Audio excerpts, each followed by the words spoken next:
Hello everyone, hope you are doing very well. ये है हमारा पार्ट 12 ऑफ चैप्टर 5 जिसमें हम डिस्कस करने वाले हैं audit of share capital and reserve and surplus और साथ में देखेंगे कारो 2020 की क्लोज 10। राइट। इसके पहले ऑलरेडी हमने audit of property plant and equipment, intangible assets, depreciation, amortisation, purchase, sales, other income, employ benefit expense, other expenses, inventory, cash and cash equivalent, borrowings, trade receivable, trade payables, loans and advances, current assets etcetera सब कुछ समझ लिया है। Right. और कारो 2020 की कुछ closes भी समझ ली है। होपफुली वो सारे ही वीडियोस आपने देख लिए होंगे। राइट। तो चलिए समझते हैं audit of share capital and reserve and surplus. Share capital के लिए आपको दिया हुआ है पेज नंबर 5.11 पर। शेयर कैपिटल कैपिटल जो भी है यहाँ पर हम जनरली कंपनी के पॉइंट ऑफ व्यू से ऑडिट कैसे करेंगे वो समझ रहे हैं, इसीलिए शेयर कैपिटल यहाँ पर दिया हुआ है। शेयर्स जो भी इश्यू किए हुए हैं कंपनी ने, राइट, तो उसका ऑडिट कैसे करेंगे वो हमें समझना है। अगर कंपनी में शेयर कैपिटल में ड्यूरिंग द ईयर कोई भी चेंजेस नहीं हो रहे हैं तो काफी सिंपल प्रोसीजर रहती है, जस्ट हम कंफर्मेशन ले लेंगे कि शेयर कैपिटल में कोई भी चेंज नहीं हुआ है। बट हाँ, अगर उसमें चेंजेस हुए हैं, ड्यूरिंग द ईयर इश्यू किए हुए हैं, इश्यू की है तो क्या प्रीमियम पर है, प्रीमियम पर है तो वो बराबर है या नहीं, डिस्काउंट पर तो इश्यू नहीं किए ना, वो हमें देखना होता है। स्वेट इक्विटी शेयर्स होते हैं, बोनस शेयर्स होते हैं, बायबैक ऑफ शेयर्स होता है, रिडक्शन ऑफ शेयर कैपिटल होता है। तो बहुत सारे ऐसे प्रोविजन है जो कंपनीज एक्ट 2013 में दिए हुए हैं, उस प्रोविजंस के हिसाब से हमें ऑडिट करना होगा। तो वो सारे प्रोविजंस भी समझने हैं और उस हिसाब से ऑडिट कैसे करेंगे वो भी हमें समझना है। यहाँ पर आपने जो लो में कंपनीज एक्ट 2013 पढ़ा होगा, उनके भी बहुत सारे प्रोविजंस यहाँ पर कवर अप होंगे। साथ में जो अकाउंट्स में आपने कुछ अकाउंटिंग ट्रीटमेंट्स समझी होगी, जैसे कि इंटरनल रिकंस्ट्रक्शन है, रिडक्शन ऑफ कैपिटल है, तो उसका भी यहाँ पर यूज होगा। राइट। तो चलिए ये इन डिटेल समझते हैं। यहाँ पर आपका लोअर अकाउंटिंग का जो नॉलेज है वो भी रिवाइज हो जाएगा। Every companies life cycle starts with raising of capital. Simple. Other than a private company, every other company issues a prospectus which may be in the abridged form or a statement in lieu of prospectus before it proceeds towards allotment of share capital. Prospectus है वो general public को invitation देते हैं to subscribe to apply for the share capital. Right. तो वो issue करते हैं और उसके बेसिस पर शेयर एप्लीकेशन, शेयर इश्यू वगैरह होता है। The prospectus defines the condition on which allotment will be made, like minimum subscription, the projects on which the amount raised shall be spent when these have been decided upon in advance, and to specify limits on certain expenses incidental to raising of capital. Prospectus में वो fund के लिए minimum subscription क्या है, वो fund किस लिए use करने वाले, अगर प्री डिसाइडेड कोई एजेंडा हो तो, राइट, तो वो सारी चीजें उसमें मेंशन की जाती है। The receipt of applications for shares and allotment of shares in pursuance thereto are two important aspects of every issue of capital in the matter of purchase of shares. ये सारी चीजें आपने अकाउंट्स में भी पढ़ी होगी और साथ में आपने कंपनीज एक्ट 2013 में लॉ में भी पढ़ा होगा, right. This therefore should receive a careful attention of the auditor. He must verify that each party has performed his part of the contract within the allotted time. For issue of shares, the companies also enter into certain underwriting contracts, which becomes an important part of verification by the auditor. Simple. ये सारा paragraph जो है ये आप नहीं read करेंगे फिर से तो चलेगा, इग्नोर कर सकते हैं। अब दिए हुए हैं ऑडिट प्रोसीजर्स हमें दी है, यहाँ पर भी सारे असर्शंस हमें एक साथ ही दे दिए हैं। ये असर्शंस आपके लिए क्वेश्चन बनेंगे और ऑडिट प्रोसीजर आपका आंसर होगी, मैंने आपको पहले भी बताया हुआ है, तो ये आपको ध्यान में रखना है। तो ये ब्रीफ डिस्क्रिप्शन इंपॉर्टेंट है, आपको ये वो याद रखना होगा, समझना होगा, तभी आपको क्वेश्चन में पता चलेगा कि क्या आंसर करना है। शेयर कैपिटल में तो सारे ही असर्शंस एक साथ है, बट कुछ कुछ आइटम्स ऐसी भी थी जहां पर सेपरेटली असर्शन वाइज हम ऑडिट प्रोसीजर बताई थी, तो आपको वहां पर answer assertion wise specific answer ही मेंशन करना होगा, लिखना होगा, तभी आपको मार्क्स मिलेंगे। और यहाँ पर ऑडिट प्रोसीजर है to establish the existence of share capital as at the period end, period end पर वो शेयर कैपिटल एग्जिस्ट करती है वो देखना है। Equity balances that were supposed to be recorded have been recognized in the financial statements, that is completeness. जितने share capital होनी चाहिए जो रिकॉग्नाइज करनी जरूरी है वो सारी हो चुकी है, that is completeness. And equity balances have been valued appropriately, और जो वैल्यूएशन है वो प्रॉपर है, राइट, तो वो वैल्यूएशन में आएगा। तो ये तीनों ही असर्शंस के लिए ऑडिट प्रोसीजर हमें यहाँ पर समझाई है। Audit procedures tally the period end share capital balance authorized, issued and paid up to the previous year audited financial statement. जो इस साल की पीरियड एंड के बैलेंसेस है वो हम प्रीवियस ईयर के साथ चेक करेंगे कि उसमें कितना डिफरेंसेस है। अगर उसमें कोई डिफरेंस नहीं है तो बहुत ज्यादा प्रोसीजर करने की नहीं होगी। In case there is no change during the year, obtain a written confirmation or representation from the company secretary that there were no changes to entity's capital structure during the year. तो अगर कुछ भी changes नहीं हुए हैं तो हम company secretary के पास से रिटर्न रिप्रेजेंटेशन कंफर्मेशन ले लेंगे और हमारा काम हो जाएगा। इवन एमसीए की जो वेबसाइट है वहां से भी कोई भी कंपनी के लिए आप उसकी ऑथोराइज्ड कैपिटल और इश्यूड एंड सब्सक्राइब्ड कैपिटल कितनी है वो देख सकते हैं, बट वो एज ऑन दैट डेट बताएगा। हो सकता है कि 31 मार्च के बाद आप जब भी चेक करें तब उसमें कुछ चेंजेस हुए हैं, राइट। इसीलिए एडवाइजेबल है कि आप सीएस के पास से कंफर्मेशन ले लेंगे। In case there is any change, verify whether the paid up capital as at the period end is within the limits of authorized capital. Authorized capital should be verified by examining MOA. अगर कोई भी change हुआ है issued capital में, right, वो ज्यादा issue की है अगर कोई भी कैपिटल, तो वो ऑथोराइज्ड कैपिटल के अंदर ही है या नहीं वो हमें देखना होगा। ऑथोराइज्ड कैपिटल मतलब कि मैक्सिमम जितना कंपनी है वो इश्यू कर सकते हैं शेयर कैपिटल, राइट। हाँ, उसमें चेंजेस कर सकते हैं, but generally authorised capital change होगी फिर ही उससे ज्यादा हम अमाउंट है वो इश्यू, कोई भी अमाउंट कंपनी है वो इश्यू कर सकता है, तो वो ऑथोराइज्ड कैपिटल के अंदर ही होना जरूरी। ऑथोराइज्ड कैपिटल है वो एमओए मेमोरेंडम ऑफ एसोसिएशन में से चेक कर सकते हैं। इवन मैंने जो आपको आगे बताया एमसीए की वेबसाइट पर से भी ऑथोराइज्ड कैपिटल हम चेक कर सकते हैं। Obtain the certified copies of relevant resolutions passed at the meetings of board of directors, shareholders authorizing the increases or decrease in authorized share capital if required or paid up share capital. Authorized या paid up share capital में अगर कुछ भी change करवाना है तो board of directors की जो मीटिंग्स है, शेयर होल्डर्स की मीटिंग्स है, उसमें जो अप्रूवल मिली है वो हमें देखनी होगी। In case of fresh issue made in the current year, check with compliance of Companies Act 2013 with regard to return of allotment, minimum subscription, minimum application money to be collected, maintenance of separate bank account, payment of underwriting commission as per section 40 etc. अगर कोई भी fresh issue कर रहे हैं share capital का तो उसमें जो कंडीशंस फुलफिल होनी चाहिए, मिनिमम सब्सक्रिप्शन है, सेपरेट बैंक अकाउंट एक्सेट्रा, तो वो सब कुछ फुलफिल हो रहा है या नहीं वो हमें देखना होगा। No shares have been issued at discount as per section 53 of the Companies Act 2013. कोई भी शेयर है वो डिस्काउंट पर इश्यू नहीं कर सकते। हाँ, उसका एक एक्सेप्शन है वो हम आगे समझेंगे।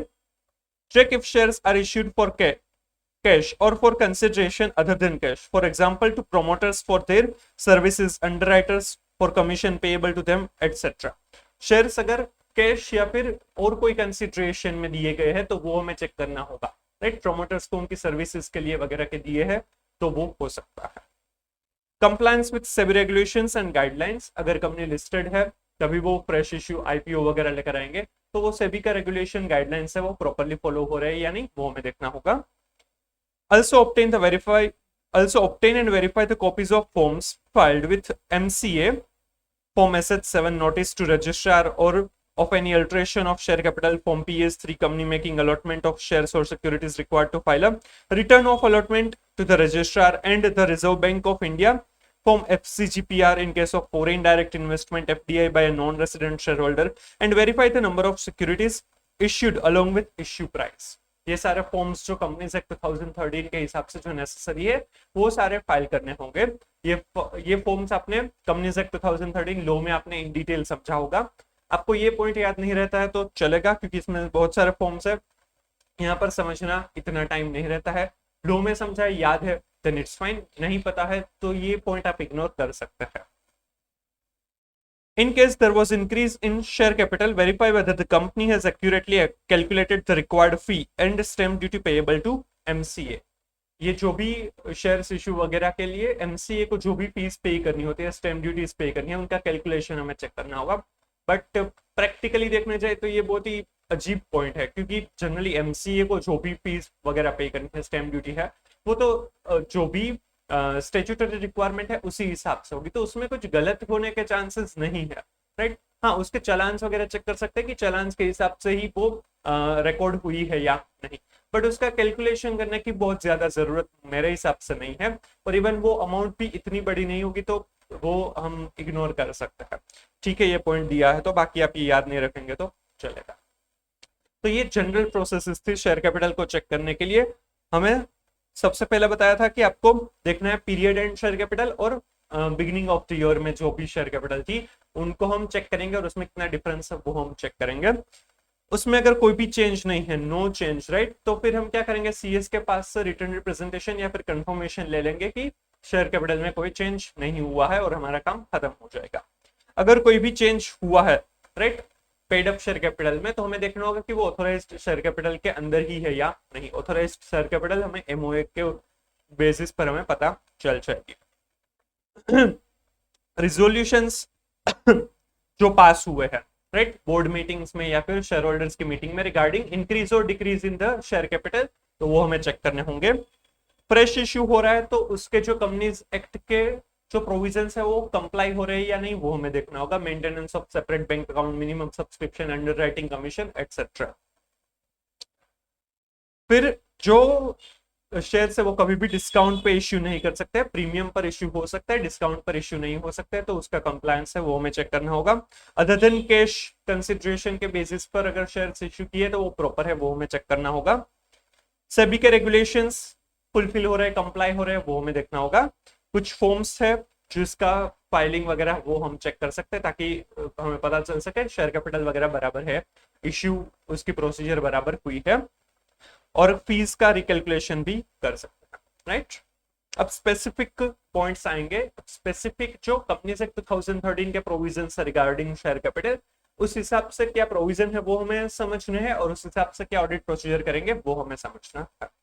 Shares issued at premium, in case the company has issued shares at a premium, that is at amount in excess of the nominal value of the shares, whether for cash or otherwise, section 52 of the Companies Act 2013 provides that a company shall transfer the amount received as a premium to securities premium account and state the purpose for which the amount in the account can be applied.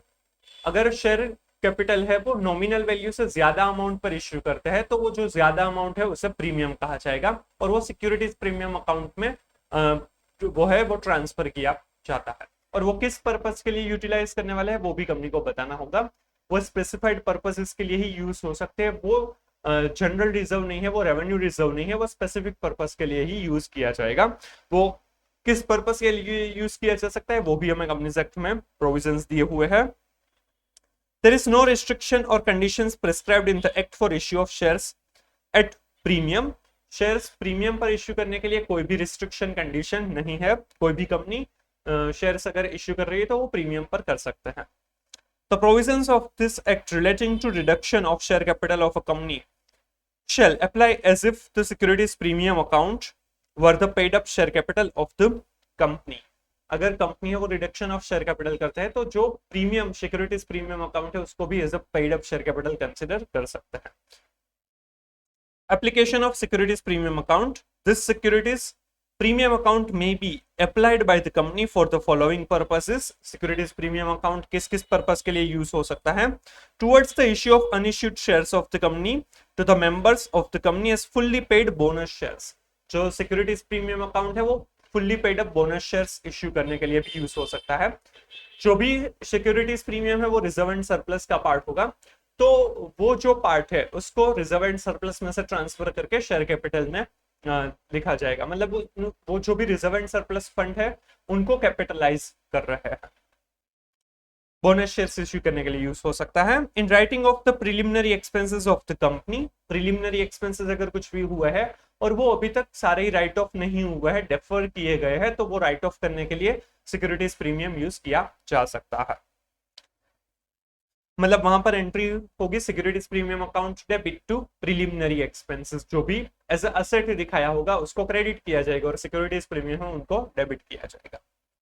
In writing off the expenses of or the commission paid or discount allowed on any issue of shares or debentures of the company, कोई भी expenses किए shares या debentures को issue करने में, commission पे किया है या फिर डिस्काउंट ऑन डिबेंचर्स, शेयर्स में तो अलाउड नहीं है, शेयर्स में हाँ एक एक्सेप्शन है तो वहां पर हो सकता है। तो ऐसा कोई भी डिस्काउंट वगैरह है, कमीशन है या कोई भी एक्सपेंस है, उनको राइट ऑफ करने के लिए भी सिक्योरिटीज प्रीमियम यूज हो सकता है।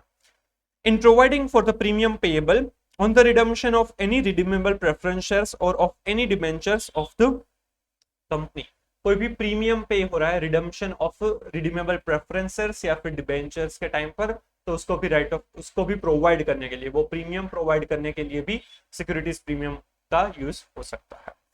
And for the purpose of its own shares, sorry, for the purchase of its own shares or other securities under section 68 buyback, और बायबैक करने के लिए भी ये सिक्योरिटीज प्रीमियम का यूज हो सकता है.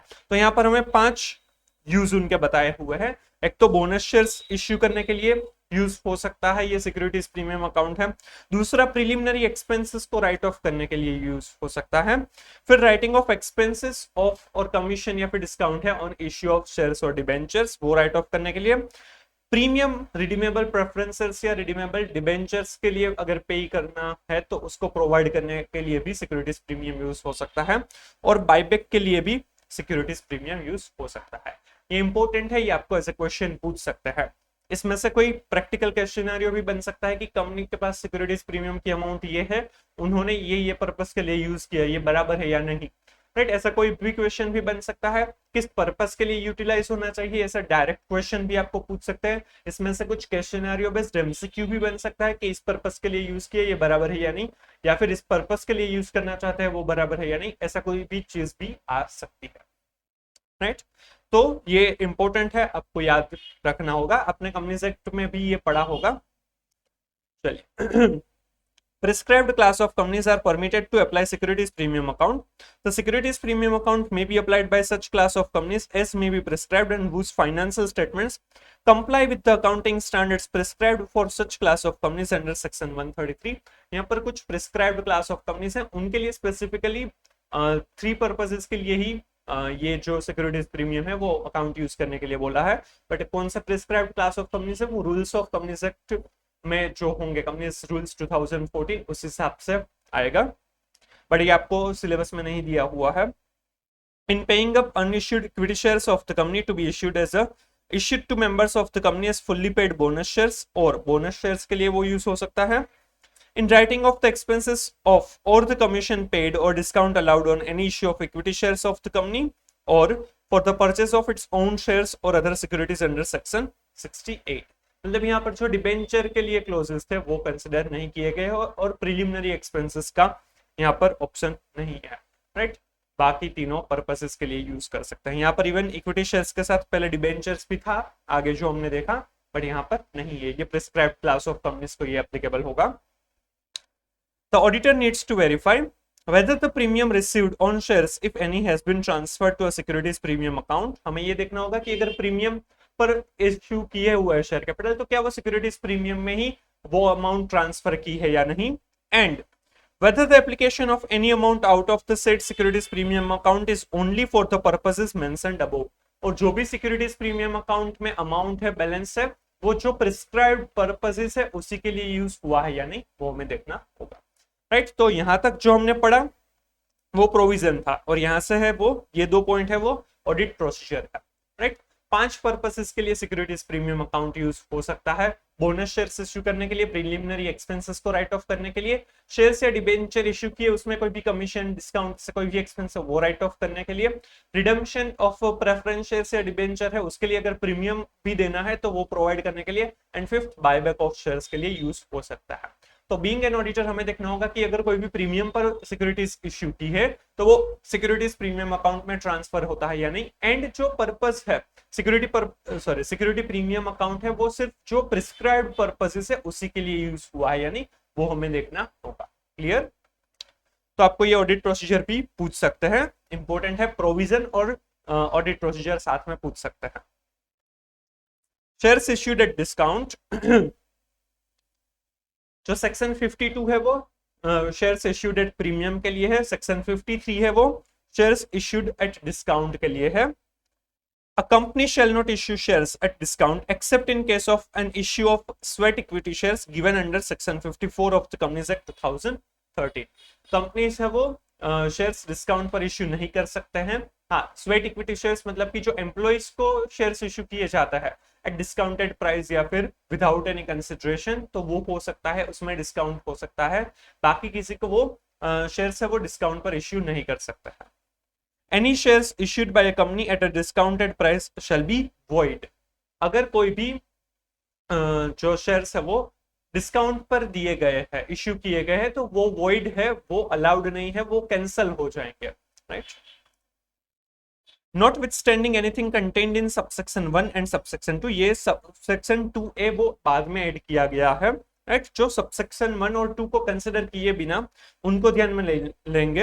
अ कंपनी में issue shares at discount to its creditors when its debt is converted into shares in pursuance of any statutory resolution plan और debt restructuring scheme in accordance with any guidelines और directions or regulations specified by the RBI under the RBI Act 1934 और the Banking Regulation Act 1949।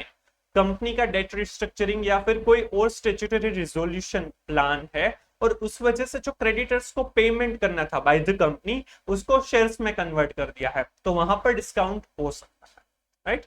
Creditors है, company को creditors को पे करना था but वो पे नहीं कर पा रहे, उस वजह से उनको कोई भी डेट रिस्ट्रक्चरिंग प्लान या और कोई स्टैट्यूटरी रिजोल्यूशन प्लान है उसके हिसाब से वो जो क्रेडिटर्स थे उनके जो अमाउंट पेएबल थे उनको सिक्योरिटीज में शेयर्स में कन्वर्ट कर दिया है, तो वो डिस्काउंट पर हो सकता है। उसके अलावा और स्वेट इक्विटी शेयर, उसके अलावा किसी भी सिनारियो में शेयर से वो डिस्काउंट पर इश्यू नहीं कर सकता। Where any company fails to comply with the provisions of this section, such company and every officer who is in default shall be liable to penalty, which may extend to an amount equal to the amount raised through the issue of shares at discount or of 5 lakh rupees, whichever is less। अगर कोई भी गलती, कोई भी share है वो discount पर issue हो जाते हैं तो कंपनी एंड एवरी ऑफिसर जो डिफॉल्ट में था उनको पेनल्टी होगी जितने भी शेयर्स इश्यू किए हैं डिस्काउंट पर या फिर 5 lakh rupees whichever is less। And the company shall also be liable to refund all monies received with interest at the rate of 12% per annum from the date of issue of such shares to the persons to whom such shares have been issued। और company को वो सारे ही पैसे refund करने होंगे और interest भी पे करना होगा 12% पर एनम के हिसाब से, राइट। तो ये पेनल प्रोविजन है। पेनल प्रोविजन है वो ऑडिट के पॉइंट ऑफ व्यू से इतने इंपॉर्टेंट नहीं है क्योंकि ये पूछने के चांसेस नहीं है, ये आपको कंपनीज एक्ट के लिए लॉ में पूछने के चांसेस ज्यादा है, वहां पर आपको पूछ सकता है, ऑडिट में पूछने के चांसेस नहीं है, राइट। क्योंकि ये एमसीए की रिस्पॉन्सिबिलिटी हो जाएगी, ऑडिटर की यहाँ पर कोई रिस्पॉन्सिबिलिटी नहीं बनती है। तो अगर शेयर से वो डिस्काउंट पर इश्यू हुआ है तो यहाँ पर पेनल प्रोविजन इस तरह से है कि जितने भी ऑफिसर से कंपनी है वो डिफॉल्ट में है तो उनको पे करना होगा जितना भी शेयर्स इश्यू किए हैं डिस्काउंट पर या फिर 5 lakh rupees whichever is less। And जो भी कंपनी ने शेयर्स इश्यू किए हैं और उसके सामने जो भी पैसे मिले वो रिफंड करने हैं with interest eight 12% per annum. अब इसके लिए ऑडिटर को क्या करना होगा, ऑडिट प्रोसीजर क्या होगी। The movement in share capital during the year and wherever there is any issue. Auditor को क्या चेक करना है कि जो भी मूवमेंट हो रही है शेयर कैपिटल में चेंजेस हो रहे हैं वो हमें देखने होंगे। He should verify that the company has not issued any of shares at discount by reading the minutes of meetings of its directors and shareholders authorizing issue of share capital and the issue price। हमें minutes वगैरह देखना होगा जिससे पता चलेगा कि कोई भी शेयर डिस्काउंट पर इश्यू हुआ है या नहीं, कोई भी शेयर डिस्काउंट पर इश्यू नहीं होना चाहिए। Further auditor should also verify that whether the company has issued shares at a discount to its creditors when its debt is converted into shares in pursuance of any statutory resolution plan or debt restructuring scheme in accordance with any guidelines or directions by the RBI as per the RBI Act or by Banking Regulation Act। अगर कोई भी share से वो discount पर issue की है to the creditors regarding as per the statutory resolution plan या फिर कोई भी डेट रिस्ट्रक्चरिंग है तो उसके हिसाब से अगर कुछ भी हुआ है देन इट्स फाइन, अदरवाइज वो कुछ नहीं होना चाहिए। ये ऑलरेडी ये ऑडिट प्रोसीजर है वो एक बार पूछी हुई है ओल्ड कोर्स में, फिर से भी पूछ सकता है कि डिस्काउंट पर इश्यू किया है तो क्या किस तरह से करना होगा, या फिर शेयर्स इश्यू की है डिस्काउंट पर, सॉरी शेयर्स इश्यू किए हैं तो वो डिस्काउंट पर है या नहीं वो चेक करना है तो ऑडिट प्रोसीजर क्या करनी चाहिए वो आपको एज ए क्वेश्चन पूछ सकता है। सिंपल। तो कोई भी शेयर से वो डिस्काउंट पर इश्यू नहीं हो सकता है as per section 53 sub section 1। हाँ स्वेट इक्विटी शेयर्स हो एज पर सेक्शन 54 तो वो डिस्काउंट पर इश्यू हो सकता है। अगर कोई भी शेयर्स डिस्काउंट पर इश्यू हुआ है तो वो वॉइड हो जाएंगे, कैंसिल हो जाएंगे। पर हाँ क्रेडिटर्स को अगर स्टैट्यूटरी रिजोल्यूशन प्लान या डेट रिस्ट्रक्चरिंग जो आरबीआई एक्ट या बैंकिंग रेगुलेशन एक्ट के हिसाब से है तो वो हो सकता है, उसमें उसमें डिस्काउंट पर शेयर्स इश्यू कर सकता है, राइट। और पेनल प्रोविजन है, पेनल प्रोविजन ऑडिट में इतने इंपॉर्टेंट नहीं है। चलिए अब आगे देखते हैं। Issue of sweat equity shares. According to section 54 of the Companies Act 2013, the employees may be compensated in the form of sweat equity shares. Section 54 के हिसाब से एम्प्लॉइज को स्वेट इक्विटी शेयर्स दिए जा सकते हैं। Sweat equity shares mean equity shares issued by the company to employees और director at a discount और for consideration other than cash. तो कंपनी है वो उनके एम्प्लॉइज को डिस्काउंट पर या other than consideration in case के अलावा भी वो शेयर्स इश्यू कर सकते हैं। फॉर प्रोवाइडिंग नो हाउ और making available right in the nature of intellectual property rights और value addition bye whatever name called. क्योंकि एम्प्लॉइज है उन्होंने कोई भी नो हाउ, कुछ भी इंटेलिजेंट वर्क करके दिया है, कोई भी हेल्प की है, कोई उनका जो वैल्यू एडिशन किया है उस ऑर्गेनाइजेशन के लिए, तो उसके लिए उनको इक्विटी शेयर्स दिए जाते हैं एट डिस्काउंटेड प्राइस या फिर विदाउट कंसिडरेशन, राइट। तो उसे स्वेट इक्विटी शेयर्स कहा जाता है और वो अलाउड है एज पर सेक्शन 54। एक बार ओल्ड कोर्स में स्वेट इक्विटी शेयर्स क्या है वो भी पूछा हुआ है, फिर से पूछ सकते हैं। The auditor needs to verify that the sweat equity shares issued by the company are of a class of shares already issued and following conditions have been complied with as per section 54। जो already class of share issue कर दी है वैसे ही class of share से वो issue कर सकते हैं employees को, और उसके लिए कुछ कंडीशंस है जो नीचे दी गई है। The issue is authorized by a special resolution passed by the company। Special resolution pass होना चाहिए, शेयर होल्डर्स का अप्रूवल होनी चाहिए, फिर ही स्वेट इक्विटी शेयर्स इश्यू कर सकते हैं। The resolution specifies the number of shares, the current market price, consideration if any, and the class of classes of directors or employees to whom such equity shares are to be issued। जो भी resolution होगा उसमें number of shares कितने होंगे, current market price क्या है, consideration क्या अगर वो लेने वाले हैं एम्प्लॉइज के पास तो वो कितना कंसिडरेशन होगा, और क्लास ऑफ एम्प्लॉइज या फिर डायरेक्टर्स जिसको भी ये स्वेट इक्विटी शेयर्स देने वाले हैं वो क्या है वो भी बताना होगा।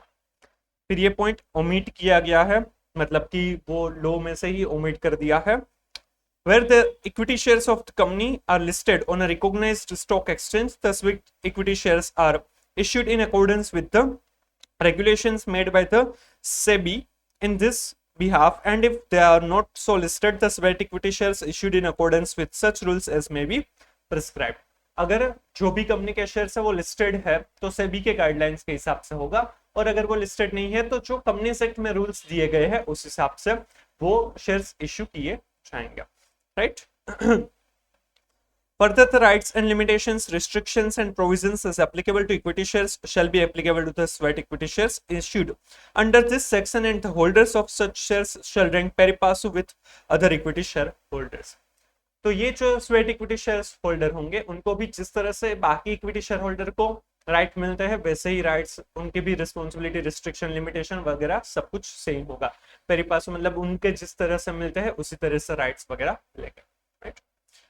तो ये सारे प्रोविजंस हमें हम ऑडिट करेंगे तब हमें ये सारी चीजें देखनी होगी। अगर स्वेट इक्विटी शेयर्स इश्यू किए गए हैं तो ये जो प्रोविजंस है, ये कंडीशंस है वो फुलफिल होती है या नहीं वो हमें देखना होगा। सबसे पहले तो स्पेशल रिजोल्यूशन पास हुआ है या नहीं, और जो स्पेशल रिजोल्यूशन होगा उसमें नंबर ऑफ शेयर्स कितने होंगे, करंट मार्केट प्राइस क्या है, कंसिडरेशन क्या है, और क्लासेस ऑफ डायरेक्टर्स और एम्प्लॉइज जिनको ये स्वेट इक्विटी शेयर्स देने वाले हैं वो हमें देखना होगा।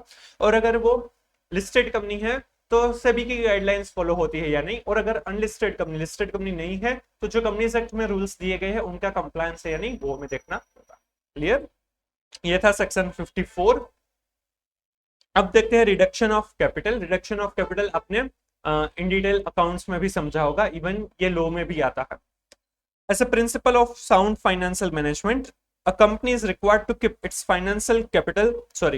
capital intact. At times, however, it may become necessary for the company to bring about a reduction in its capital. Accumulated business losses, assets of reduced or doubtful value like unsound investment proving bad, or having paid up capital in excess of the requirement of the company, or surplus capital which cannot be employed gainfully, require corrective measures to be taken to keep the financial health of the company in reasonably well position। Reduction of capital कुछ reason से हो सकता है, जरूरत नहीं है capital की तो उसको रिड्यूस किया जा सकता है, या फिर बहुत ज्यादा लॉस हो रहा है, राइट। तो उस केसेस में ये सारी चीजें होती है, रिडक्शन ऑफ कैपिटल। उसे अपने अकाउंट्स में इंटरनल रिकंस्ट्रक्शन भी समझा होगा, राइट, वही चीज यहाँ पर आएगी। Accordingly, the company may find it necessary to reduce its share capital. Section 66 deals with the reduction of share capital. For verifying reduction of capital, the auditor needs to examine whether the company has followed the specific requirements as required by Section 66 of the Companies Act 2013. The auditor shall undertake the following audit procedure. हमें section 66 का compliance किया है या नहीं reduction of capital में, वो हमें देखना होगा. नीचे दी गई है वो सारी प्रोसीजर है जो हमें करनी होगी.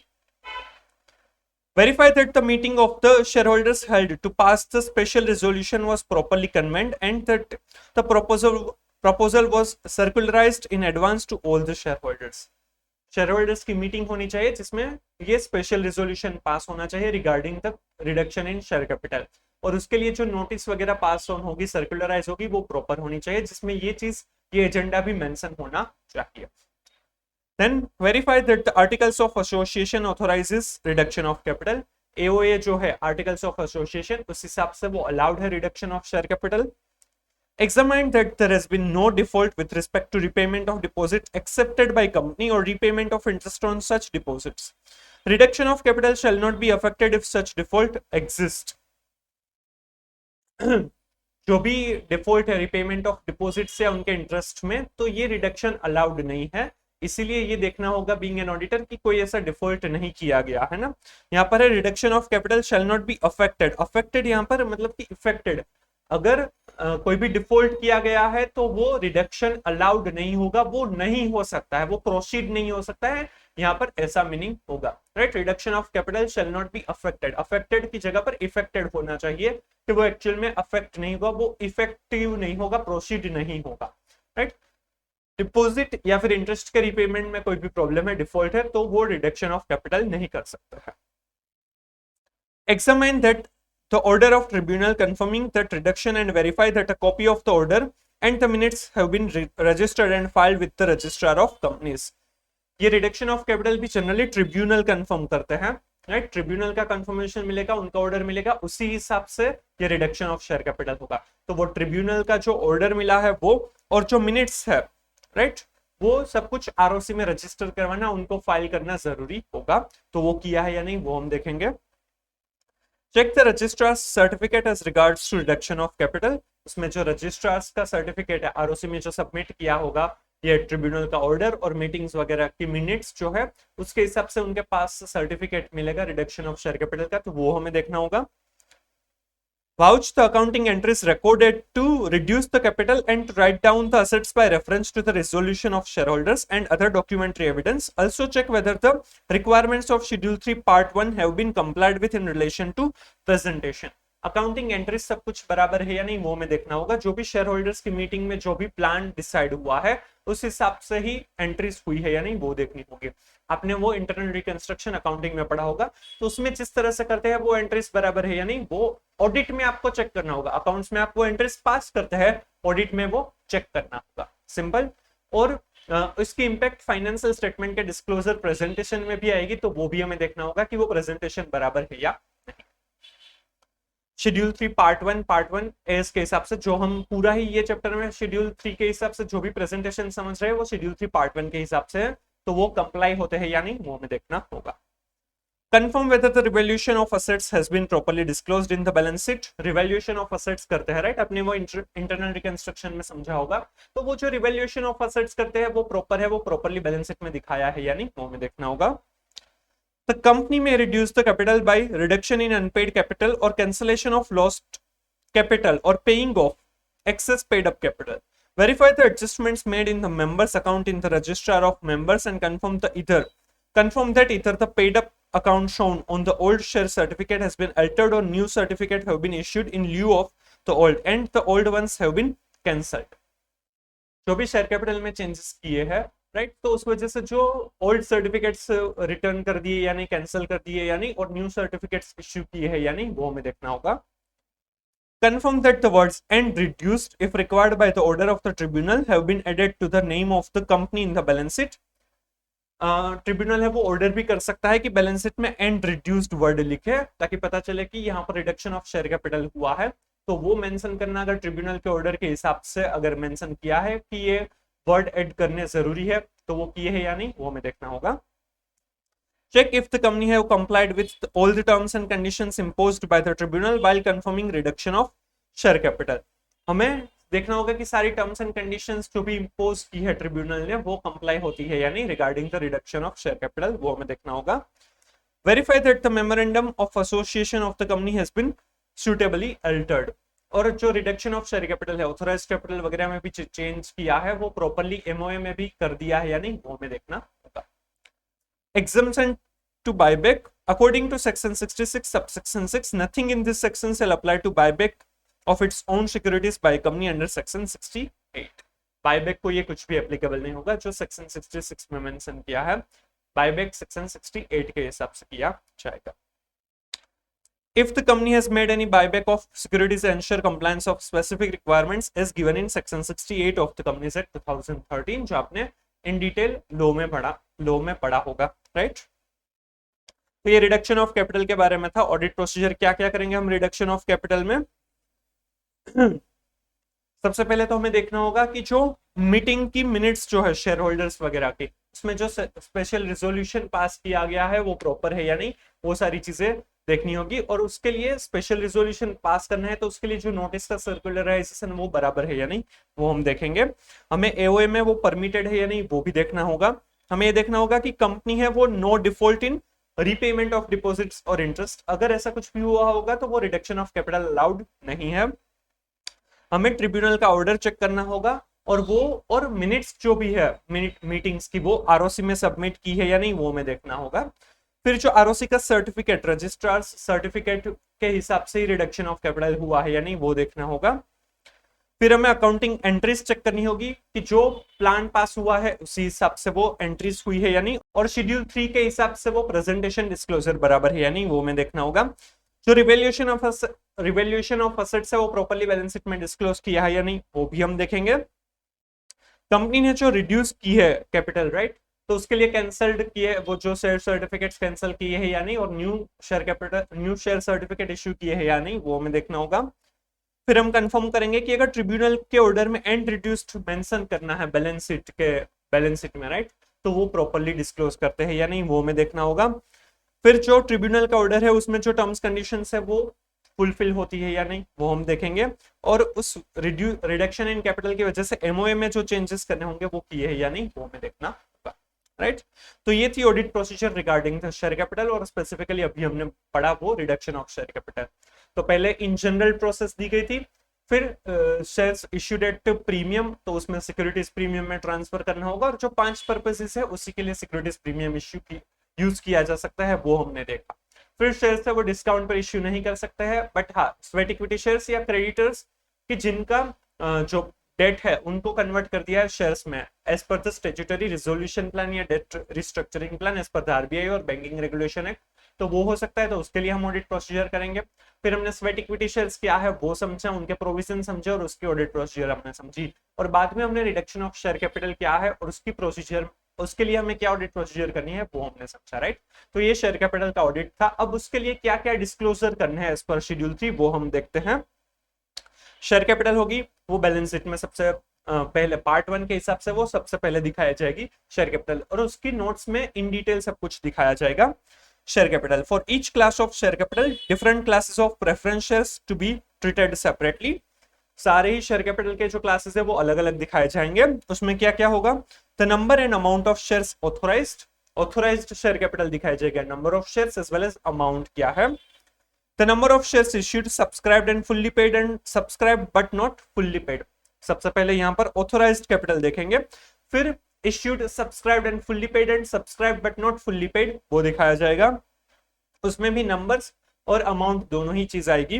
पार value per share, a reconciliation to the number of shares outstanding at the beginning and at the end of the reporting period. reconciliation दिया जाएगा कि beginning में कितने number of shares थे और at the end कितने हैं, उसमें कितना changes हुआ है वो दिखाया जाएगा.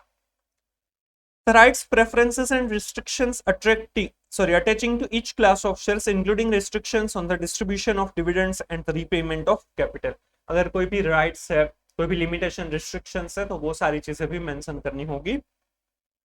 Shares in respect of each class in the company held by its holding company or its ultimate holding company, including shares held by or by subsidiaries or associate of the holding company or the ultimate holding company in aggregate। जो भी shares है वो, जो ये company है जिसका हम audit कर रहे हैं, उनकी होल्डिंग कंपनी या उसके भी ऊपर कोई होल्डिंग कंपनी है तो वो अल्टीमेट होल्डिंग कंपनी, उन्होंने कितने शेयर्स इश्यू, सॉरी उनको कितने शेयर्स इश्यू किए हैं, उन्होंने कितने शेयर्स होल्ड किए हैं वो दिखाना जरूरी है।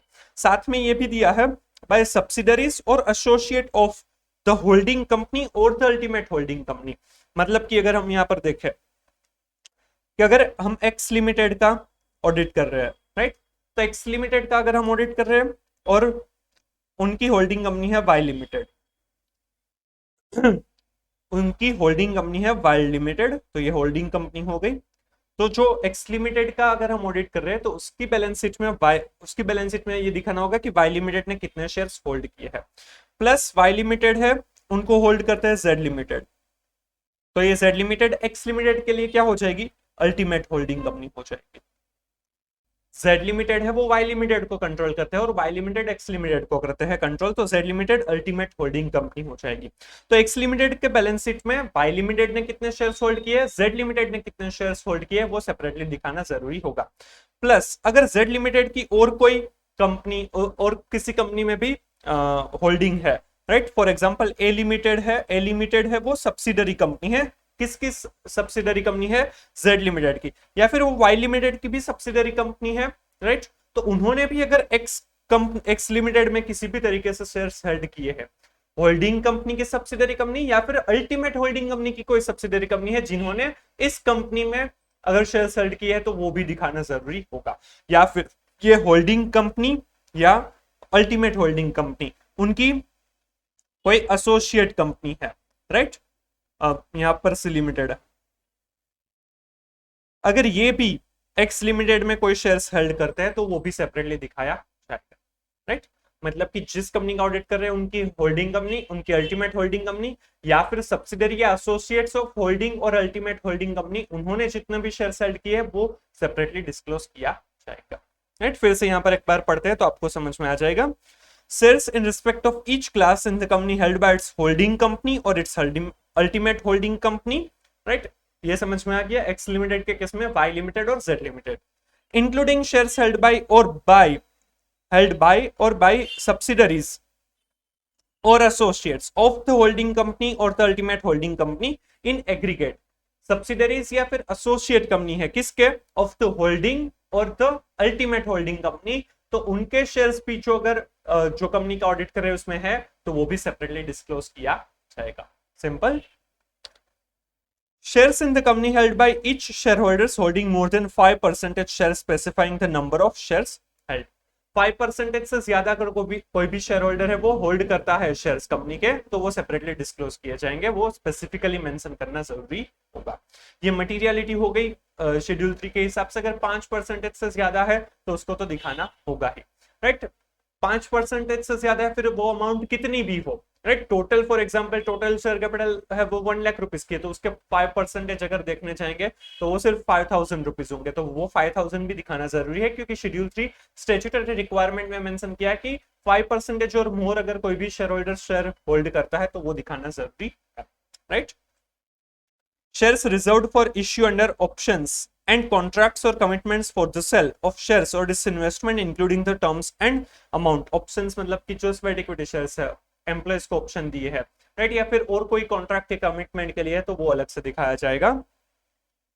For a period of 5 years immediately preceding the date as at which the balance sheet is prepared, aggregate number and class of shares allotted is a fully paid pursuant to contracts without payment being received in cash. Cash में receive किए बिना और कोई तरीके से payment मिलने वाला है तो उसके लिए अगर कोई भी फुल्ली पेड अप शेयर्स दिए गए हैं तो वो 5 साल तक दिखाने हैं। Aggregate number of and class of shares allotted as a fully paid up way of bonus shares, fully paid bonus shares issue किए हैं तो वो भी 5 साल के लिए दिखाने हैं। And aggregate number and class of shares bought back और बाय बैक भी किया है तो वो 5 साल के लिए दिखाना होगा। Immediately preceding the date as at what मतलब for the period of 5 years immediately preceding the date as at which the balance sheet is prepared, कि जहां पर जो कैश अदर देन कैश या विदाउट गेटिंग एनी कैश कोई भी shares issue किए है, बोनस शेयर्स इशू किए है या फिर बायबैक किया हुआ है तो वो 5 साल के लिए दिखाना जरूरी होगा। Terms of any security is convertible into equity or preference shares issued along with the earliest date of conversion in descending order starting from the farthest such date. कोई भी सिक्योरिटीज है वो इक्विटी या प्रेफरेंस शेयर्स में convert होने वाली है तो उसको भी यहाँ पर सेपरेटली दिखाया जाएगा और वो कब से किस तरह से कन्वर्ट होगी वो भी मेंशन किया जाएगा. Calls unpaid, showing aggregate value of calls unpaid by directors and officers. Calls unpaid क्या है, कितने कॉल्स अनपेड है वो मेंशन किया जाएगा. जनरली अब तो ये कॉल्स अनपेड बहुत ही नहीं होता है, सब कुछ एक ही साथ पे किया जाता है. Forfeited shares amount originally paid up, forfeited shares तो वो भी दिखाया जाएगा. जनरली कॉल्स या फिर सारी अमाउंट एक साथ पे कर दी जाती है तो फॉरफिचर की भी बात नहीं आती है. A company shall disclose shareholding of promoters as below. Promoters ने जो भी shares hold किए हैं उसके लिए यहाँ पर ये disclosure आएगा. Shares held by promoters at the end of the year and percentage change during the year. Serial number, promoters name, number of shares and percentage of total shares. Promoters here means the promoter as defined in Companies Act 2013. और जो details shall be given separately for each class of shares and percentage change shall be computed with respect to the number at the beginning of the year or if issued during the year for the first time then with respect to the date of issue. तो ये जो percentage change during the year होगा तो अगर previously issue किए हुए हैं तो beginning opening balance और closing balance में कितना change है वो दिखाया जाएगा. अगर during the year new issue किया है, फ्रेश इश्यू किया गया है तो उसमें जिस दिन को वो इश्यू किए हैं और लास्ट डेट पर है उनका डिफरेंस दिखाया जाएगा. तो प्रोमोटर्स का होल्डिंग है तो उसके लिए serial number, promoters name, number of shares and percentage of total shares, total shares कितने वो होल्ड करते हैं और percentage change during the year कितना है वो दिखाना जरूरी होगा. ये भी ओल्ड कोर्स में एक बार पूछा हुआ है. स्वेट इक्विटी शेयर्स और ये प्रोमोटर्स का होल्डिंग किस तरह से दिखाया जाएगा वो एक साथ पूछा था 4 marks. Where in respect of an issue of securities made for a specific purpose, the whole or part of the amount has not been used for the specific purpose at the balance sheet date, there shall be indicated by way of note how such unutilized amount have been used or invested.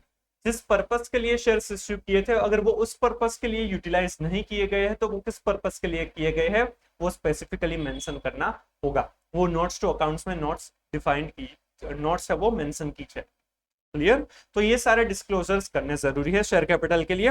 फटाफट एक बार देख लेते हैं. Share capital के लिए number and amount of shares authorised, फिर जो भी shares issued, subscribed, fully paid, subscribed and fully paid and subscribe but not fully paid वो दिखाया जाएगा. नंबर ऑफ शेयर्स कितने हैं, par value per share, reconciliation of the beginning and end of the year में जो number of shares है उनका reconciliation दिया जाएगा.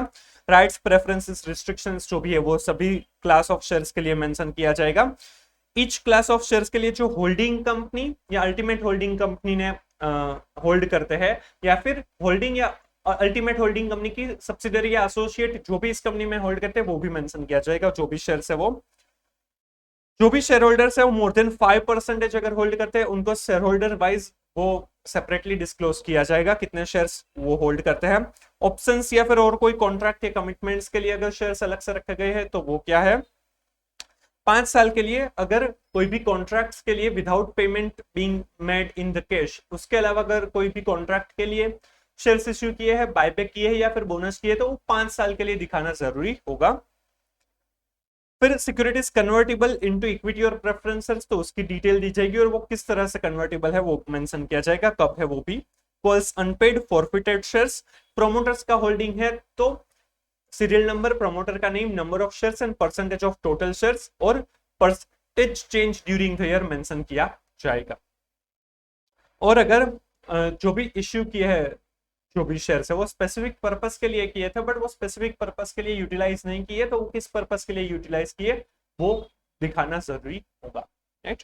फिर आपको जो दिया है वो एडिशनल डिस्क्लोजर है utilisation of borrowed fund and shares premium, but ये डुप्लीकेशन है, ये ऑलरेडी हमने बोरोविंग्स के साथ समझ लिया. वही चीज है funding party, intermediaries, ultimate beneficiary, वो सारी चीजें तो आपको ये पढ़ने की जरूरत नहीं है, ये ऑलरेडी हमने समझ लिया है. राइट. फिर रिजर्व एंड सरप्लस का ऑडिट कैसे करेंगे वो देखना है, बट उसके पहले कारो 2020 की जो क्लोज 10 है वो समझ लेते हैं क्योंकि वो शेयर कैपिटल से जुड़ी हुई है तो यहाँ पर हमें इजीली समझ में आ जाएगा. ये आपको दिया है पेज नंबर 8.80 पर. Clause 10, subclause A, whether money is raised by way of initial public offer or further public offer, including debt instruments during the year, were applied for the purposes for which those are raised. If not, the details together with delays or defaults and subsequent rectification, if any, as may be applicable, be reported.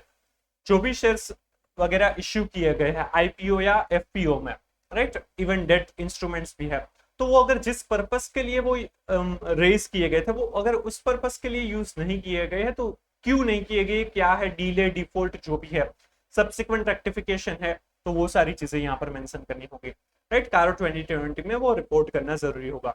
हमने आगे balance sheet में भी देखा था कि वो management की responsibility होगी कि अगर वो जिस पर्पस के लिए शेयर्स रेज किए हैं वो उस पर्पस के लिए यूटिलाइज नहीं किए तो वहां पर मेंशन करेंगे, फाइनेंशियल स्टेटमेंट में मैनेजमेंट मेंशन करेंगे, और यहाँ पर कारो 2020 में क्लोज 10 सब क्लोज ए में वो ऑडिटर की रिस्पॉन्सिबिलिटी होगी रिपोर्ट करने की, राइट। और सब क्लोज बी है, whether the company has made any preferential allotment or private placement of shares or convertible debenture, fully, partially or optionally convertible during the year, and if so, whether the requirements of section 42 and section 62 of the Companies Act 13 have been complied with and the funds raised have been used for the purposes for which the funds were raised. If not, provide details in respect of amount involved in the nature of non-compliance. Preferential allotments, private placement वगैरह है, right, मतलब कि वो general public को वो invitation नहीं दिया है, वो प्राइवेटली किया गया है, तो अगर ऐसा कोई भी प्राइवेट प्लेसमेंट या प्रेफरेंशियल अलॉटमेंट वगैरह है तो वो जिस पर्पस के लिए यूटिलाइज करने थे, राइट, वो जिस पर्पस के लिए वो रेज करने थे, वो कंप्लायंस अगर नहीं किया है तो वो भी मेंशन किया जाएगा। वो नॉन कंप्लायंस का सारी चीजें मेंशन करनी होगी, सारी चीजें रिपोर्ट करनी होगी, राइट। तो ये था क्लोज 10 ऑफ कारो 2020। ये ओल्ड कोर्स में 2 बार इसमें से क्वेश्चन पूछे गए हैं, फिर से पूछ सकते हैं, इंपॉर्टेंट है। चलिए तो अब समझते हैं रिजर्व एंड सरप्लस का ऑडिट कैसे करेंगे। रिजर्व एंड सरप्लस मतलब कि जो प्रॉफिट वगैरह है या फिर और जनरल रिजर्व है, कोई स्पेसिफिक पर्पस के लिए रिजर्व है, तो वो बैलेंस शीट में दिखाया जाता है। तो उसका ऑडिट कैसे करेंगे, काफी सिंपल रहता है। इसमें जो भी प्रीवियस ईयर के बैलेंसेस है वो प्रॉपरली कैरी फॉरवर्ड की है या नहीं वो चेक करेंगे। इस साल की जो भी एडजस्टमेंट्स है या फिर प्रॉफिट एंड लॉस के बैलेंस के आगे बैलेंस शीट में लेकर जानी थी वो प्रॉपर है या नहीं, वो सारी चीजें देखनी होगी। Reserves and surplus. Reserves are the amounts appropriated out of profits that are not intended to meet any liability, contingency, commitment, or diminution in the value of assets known to exist as at the date of the balance sheet. Revenue मतलब कि कोई भी ऐसा purpose नहीं है कि कोई liability पे करनी है या कंटिजेंसी पे करनी है, कमिटमेंट है, राइट, ऐसा कुछ भी अभी नहीं पता है, तो वो रिजर्व्स क्रिएट किया जाता है। Reserves are a vital source of financing by internal means. The company utilizes the reserves according to the nature and type of such reserve. जो वो रिजर्व्स है उसको दूसरे पर्पसेस के लिए यूज किया जा सकता है, बट वो जिस पर्पस के लिए रिजर्व है, रिजर्व्स का जो नेचर है उस हिसाब से वो यूज किया जाएगा। The reserves can be segregated as revenue and capital reserves. Reserve 2 तरीके के हो सकते हैं, capital reserve and revenue reserve. Revenue reserve है वो रेवेन्यू रिजर्व है वो डिविडेंड या प्रॉफिट को डिस्ट्रीब्यूट करने के लिए यूज किए जा सकता है। कैपिटल रिजर्व बहुत ही ज्यादा स्पेसिफिक पर्पसेस के लिए ही यूज किए जा सकते हैं। यहाँ पर यह भी समझाया है, revenue reserves represent profits that are available for distribution to shareholders और below purposes such as to supplement divisible profit in a lean years. जहां पर प्रॉफिट नहीं है उस ईयर्स में प्रॉफिट को डिविजन करना है, प्रॉफिट को डिस्ट्रीब्यूट करना है, तो वो कर सकते हैं। To finance an extension of business को एक्सपांड करना है, एक्सटेंशन करना है, तो उसमें भी वो यूज कर सकते हैं, वो जो ज्यादा पैसे है उसको यूज कर सकते हैं। To augment the working capital of the business, working capital जो डे टू डे यूज होते हैं, फंड की जरूरत पड़ती है, तो उसके लिए भी ये रिजर्व का यूज किया जा सकता है। और to generally strengthen the company's financial position, और उस वजह से कंपनी के फाइनेंशियल पोजीशन भी स्ट्रेंथन होती है क्योंकि ज्यादा रिजर्व ज्यादा अच्छी बैलेंस शीट बनेगी, right. Capital reserve represents a reserve which does not include any amount regarded as free for distribution. They can be utilized only for certain limited purposes. वो free purposes के लिए free for distribution नहीं होता है, वो specific purposes के लिए ही utilize किए जा सकते हैं। For example, securities premium, capital redemption reserve, etc. Securities premium का तो हमने आगे देखा reserve share capital के साथ। तो securities premium है वो specific limited 5 purposes के लिए ही utilize किए जा सकते हैं।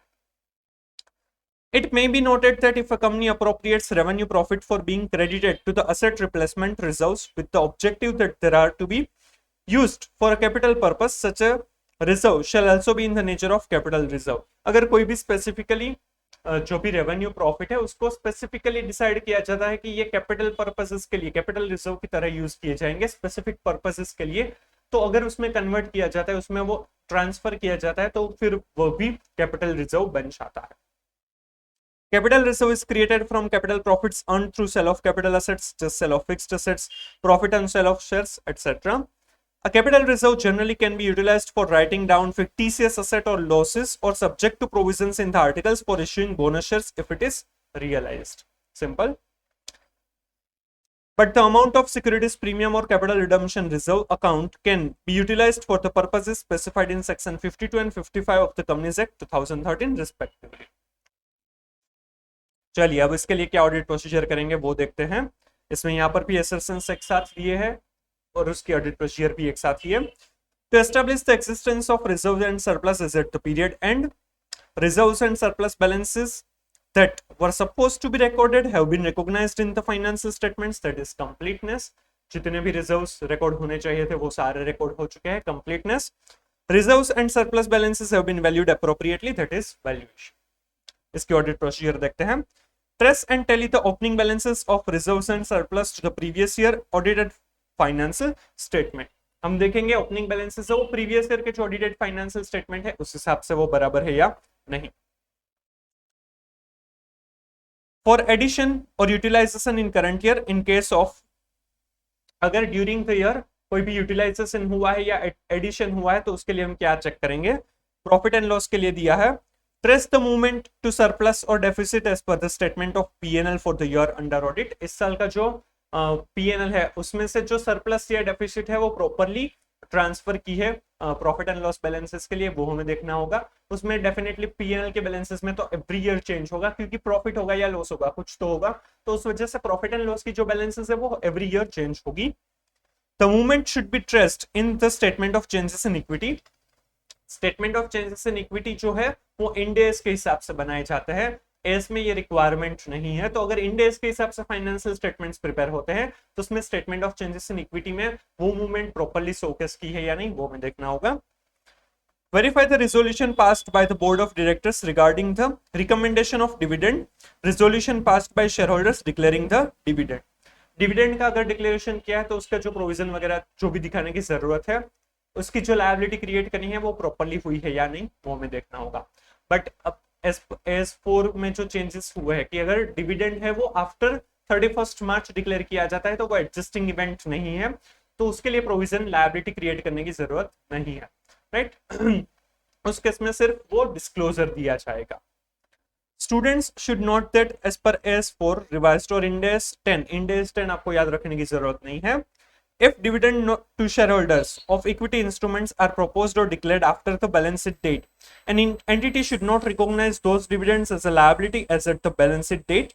It should, however, disclose the amount of dividends that were proposed or declared after the balance sheet date, but before the financial statements were approved for issue.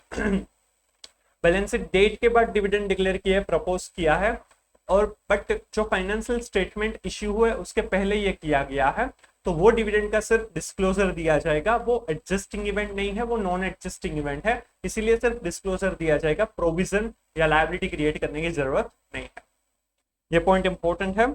Securities premium अगर है तो उसमें it needs to be confirm that the company has issued shares in excess of the nominal value of the shares and for the same the auditor should obtain and verify the resolution passed by the board of directors. Securities premium है तो जो shares की nominal value उनसे ज्यादा amount होगी उसके basis पर issue किए गए होंगे, तो वो सिक्योरिटीज प्रीमियम अकाउंट में ट्रांसफर होने चाहिए. वो बराबर है या नहीं वो हम देखेंगे, और उसमें रेजोल्यूशन पास हुआ है या नहीं वो भी हमें देखना होगा. As already discussed under the caption share capital, the utilization of securities premium account could be done only for limited purposes. Auditor needs to ensure the same. Section 52 of the Companies Act 13. So already हमने समझ लिया 5 purposes के लिए securities premium account use हो सकता है, तो वो उसी पर्पस के लिए यूज हुआ है या नहीं वो हम देखेंगे. तो ये दोनों पॉइंट्स जो सिक्योरिटीज प्रीमियम में है, शेयर कैपिटल में जो ऑलरेडी पढ़े हैं वही है, कोई नई चीज नहीं दी गई है, तो आप फिर से नहीं पढ़ेंगे तो चलेगा, राइट. फिर डिस्क्लोजर दिए हुए हैं. Reserves and surplus shall be classified as capital reserve, reserve and surplus होगा वो हम बैलेंस शीट में एक ही लाइन आइटम दिखाई जाएगी, उसका नोट्स टू अकाउंट्स में इन डिटेल क्लासिफिकेशन होगा। Capital reserve, capital redemption reserve, securities premium, ये 8 और ये ओमिटेड आपका काम का नहीं है। 8 है वो रेफरेंस था, पहले सिक्योरिटीज प्रीमियम का दूसरा भी नाम था जो बैलेंस शीट मतलब कि यहाँ पर दिखाया हुआ था शेड्यूल 3 पार्ट 1 में, अब वो ओमिट कर दिया है तो आपको वो याद रखने की जरूरत नहीं है। Debenture redemption reserve, revolution reserve, share option outstanding account, other reserve, specify the nature and purpose of each reserve and the amount in respect thereof. Surplus, that is balances in statement of P&L, disclosing allocation and appropriations such as dividend, bonus shares and transfer to or from reserve, etc. Additions and deductions since last balance sheet to be shown under each of the specified head.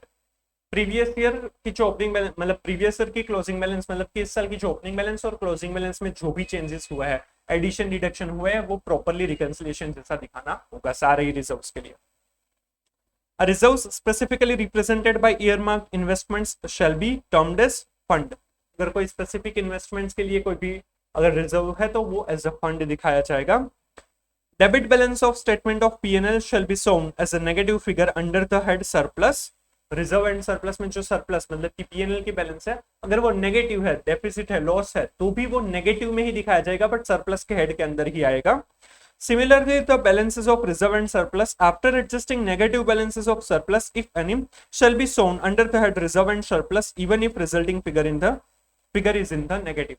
अगर ये surplus negative में है मतलब बहुत ज्यादा loss है और वो लॉस को रिजर्व एंड सरप्लस में एडजस्ट करने के बाद भी जो नेट फिगर जो आती है वो भी नेगेटिव में आती है, मतलब कि नेगेटिव में रिजर्व्स एंड सरप्लस है तो भी वो नेगेटिव में ही दिखाया जाएगा, और वो लायबिलिटी साइड मतलब इक्विटी शेयर कैपिटल के नीचे ही reserve and surplus but negative में दिखाया जाएगा, राइट। उसे असेट्स में नहीं दिखाना है, वो reserve and surplus negative figure है फिर भी वो नेगेटिव फिगर ब्रैकेट करके दिखाया जाएगा, बट वो लायबिलिटीज में शेयर कैपिटल में ही दिखाया जाएगा। क्लियर, ये पॉइंट इंपॉर्टेंट है, ये आपको एमसीक्यू या कोई डिस्क्रिप्टिव क्वेश्चन पूछ सकता है, राइट। तो ये रिजर्व एंड सरप्लस के बारे में था, काफी सिंपल सा पार्ट है। ऑडिट प्रोसीजर भी कुछ खास इंपॉर्टेंट नहीं है, इसमें से क्वेश्चन आने के बहुत ही कम चांसेस है क्योंकि इतना इंपॉर्टेंट पार्ट नहीं है। हाँ, ऐसा नहीं है कि नहीं पूछ सकते, बट बहुत ज्यादा या फ्रीक्वेंटली इसमें से क्वेश्चन नहीं आता है, राइट। तो ये था हमारा audit of share capital and reserve and surplus और कारो 2020 की क्लोज्ड एंड। होप आपको ये समझ में आ गया होगा, राइट। अगर आपको ये वीडियो अच्छा लगा है तो please like and share the video, comment if you have any doubt, suggestion और reviews, and please subscribe the channel. Next video में हम हमारा जो लास्ट पार्ट है, last item of financial statement का ऑडिट जो करना है, प्रोविजंस एंड कंटिंजेंट लायबिलिटी, वो हम डिस्कस करेंगे, राइट। तो stay tuned, thank you so much.